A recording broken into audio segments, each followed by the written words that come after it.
Have you ever been in a relationship where you constantly felt compared to others, especially in intimate matters? Perhaps a subtle jab at your appearance, or a comparison to an ex-partner that leaves you feeling inadequate. If so, you might be dealing with a more insidious issue at hand: narcissism. This dark world of manipulation and control often involves sexual comparison as a key weapon. Today, we dive into the world of narcissism and sexual comparison. Narcissists often use sexual comparison as a tool to control and manipulate their partners. One of the ways they do this is through belittling comparisons.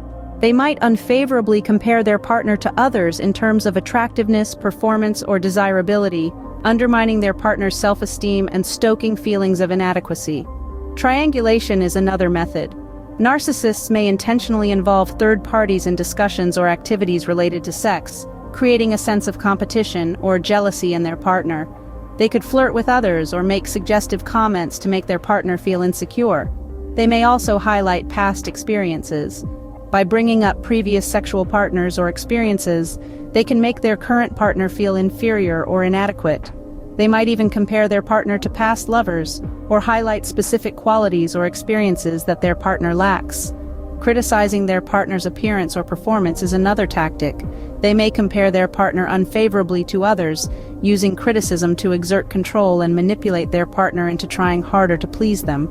Some narcissists might even use social media or pornography as a means of comparison, exposing themselves to idealized images of beauty and sexuality that make their partner feel inadequate. And through all these methods, they create a sense of insecurity and self-doubt in their partner. These feelings of inadequacy can be used to maintain control over the relationship, making their partner feel dependent on them for validation and approval. Let's delve deeper into these methods and understand how they work. Consider the case of Jane, whose narcissistic partner constantly compared her unfavorably to other women. Meet Jane, a woman of strength and resilience, yet her partner, a narcissist, repeatedly drew belittling comparisons between her and other women. This wasn't an occasional occurrence, it was a calculated tactic, a cruel game of manipulation disguised as casual conversation. In their everyday interactions, her partner would often comment on the attractiveness of women around them.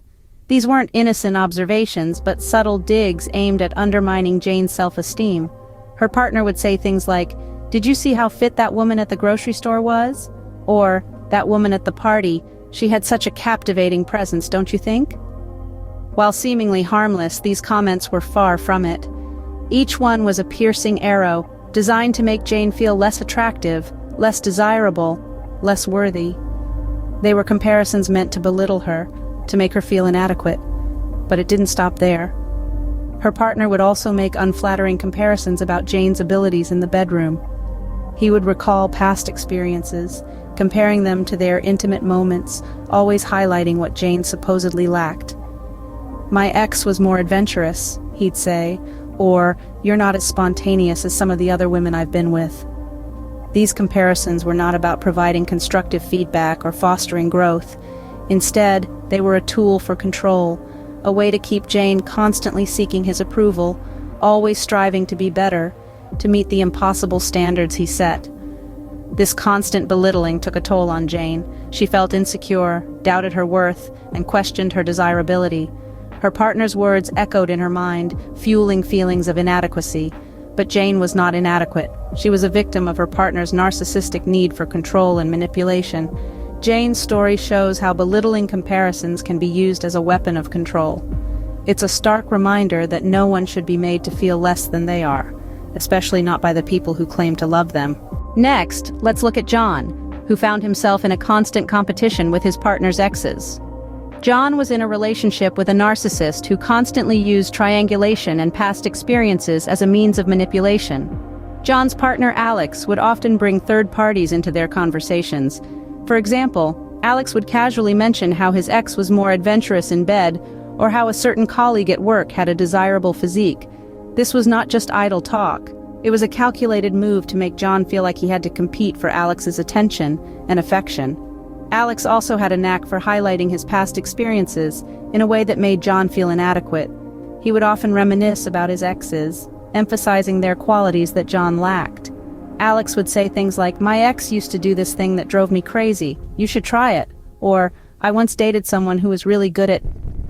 These comments left John feeling like he was constantly being compared to Alex's past lovers, and that he was somehow falling short. This constant comparison took a toll on John's self-esteem. He began to doubt his worth and attractiveness. He was always on edge, wondering if he was good enough for Alex, and if he was meeting Alex's expectations. He was trapped in a cycle of trying to outdo Alex's exes, even though he knew deep down that it was an impossible task. John's story is unfortunately not unique. Many people find themselves in similar situations, where they are made to feel like they are in a constant competition with their partner's past.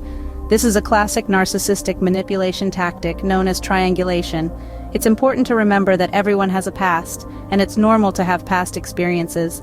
However, when these past experiences are used as a weapon to belittle or control a partner, it becomes a form of abuse. John's story illustrates the damaging impact of triangulation and past experiences on a person's self-esteem. It serves as a reminder that one should never have to compete with ghosts from the past in a healthy relationship. Finally, we have Sarah, whose partner used social media and constant criticism to manipulate her. Sarah's partner was an avid user of social media, constantly sharing and consuming content that idealized beauty and sexuality.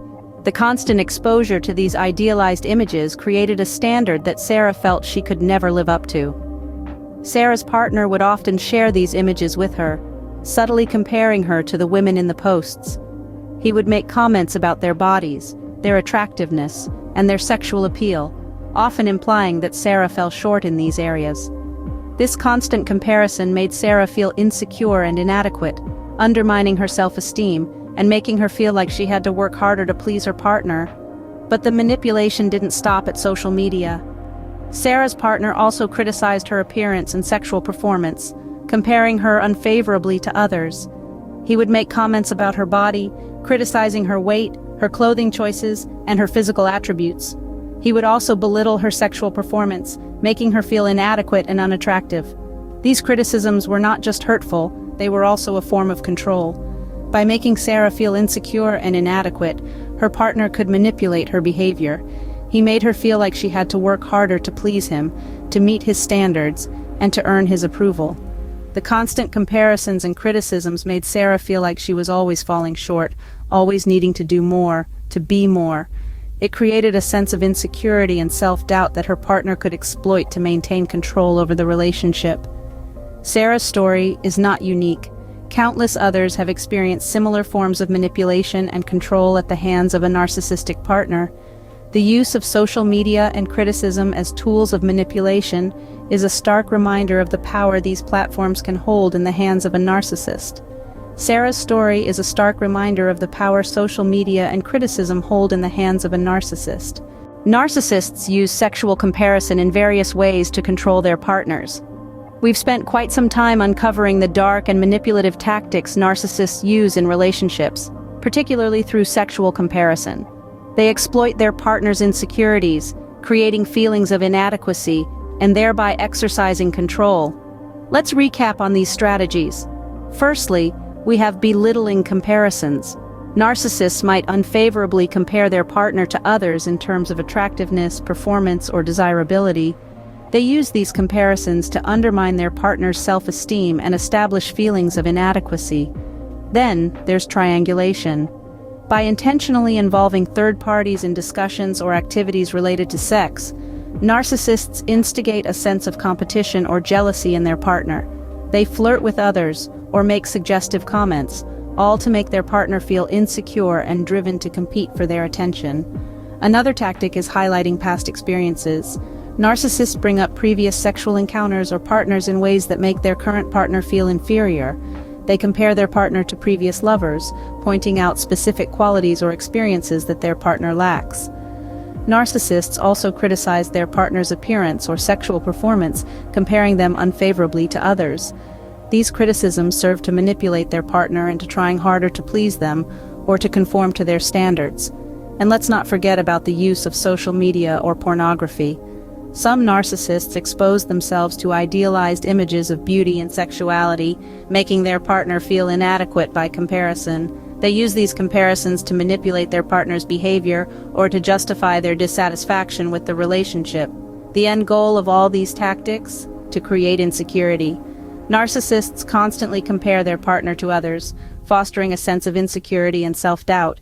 They use these feelings of inadequacy to maintain control over the relationship, making their partner feel dependent on them for validation and approval. Remember, knowledge is power. Recognize these tactics and don't let yourself be a victim of sexual comparison.